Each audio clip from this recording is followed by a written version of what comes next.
Hi, I want to talk about lip injections a little bit. This is a topic that's very dear and near to my heart. I do a ton of lip injections. I get patients that fly in from all over the country for lip injections. I do two things. As many of you know, I only do rhinoplasties surgically, and I do advanced facial injections in the office. That's the only two things that I do.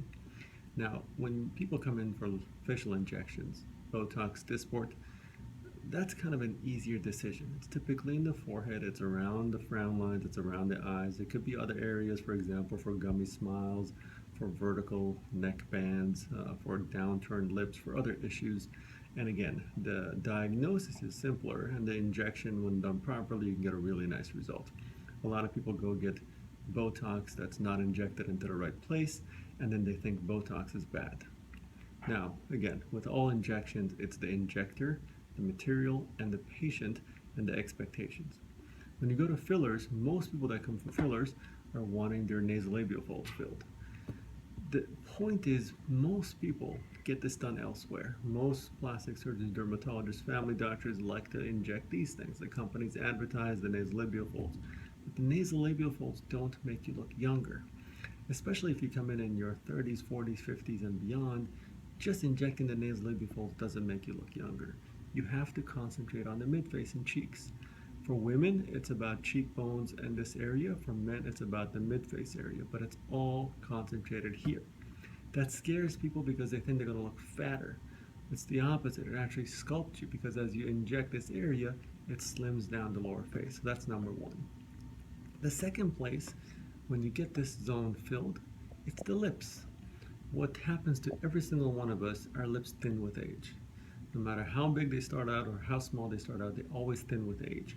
So trying to get more rejuvenated, trying to get more refreshed, younger, it's not about these. Yes, sometimes you have to inject these, and I do plenty of it, but you gotta concentrate on the beautiful three-dimensional aspect of the face, not chase lines. I don't like to chase lines. It's about beauty, 3D, that youthful look. And youth comes from mid-face, volume. If there's depressions in this area, you can fill it, create a better contour from the jowls.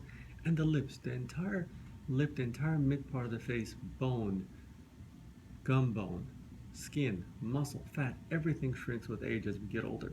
So you have to replenish that. Now, when a younger girl, 18, 19, 20, comes in, they want fuller lips. They may want Kylie Jenner type lips. They may want fuller lips. They love it. When you come in into your 30s, 40s, 50s, and beyond, every single patient is always a little bit freaked out right after the injection. My injections are extremely natural. If you're young and you want to go extremely exotic, we can do that. But most of the time, my patients want to be natural, so the result is extremely natural. But despite that, regardless of that, as soon as the filler goes into the lips are more numb. They feel ginormous just because of the numbing. Just like when you go to the dentist and you get a dental block, lips go numb. You're not used to that look. That look has basically not been there for a while, so you're not used to it. But listen, the fact is, you need to focus on the lips. We've all had friends, family, relatives that have had bad lip injections. We've seen people with duck lips and fish lips. You don't want that. But you have to understand that for a day or two or three or four after the injection, you're going to feel self-conscious about it. You can walk into a supermarket, into a movie theater, into a shopping center, into work, and nobody would even notice that anything was done, but you're going to be self-conscious about it. You're going to walk out of here looking like this because you're very self-conscious about it. You just have to trust a good surgeon. Again, we've all had bad lip injection patients walk in here looking like duck lips and sausage lips, but a good lip injector will give you a nice result. You just have to know that for a few days you're going to be self-conscious about it. In about 4 or 5 days, maximum a week later, you're going to love it.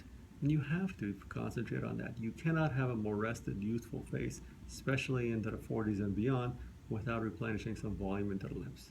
So find a good surgeon, trust that surgeon, understand the perfect symmetry. Perfect smoothness is just impossible. Most of us don't have perfect symmetry anywhere on our face, but you want beauty, and beauty is about three-dimensional aspect of the face. It's not about perfect symmetry. It's not about chasing lines and filling every single line on the face.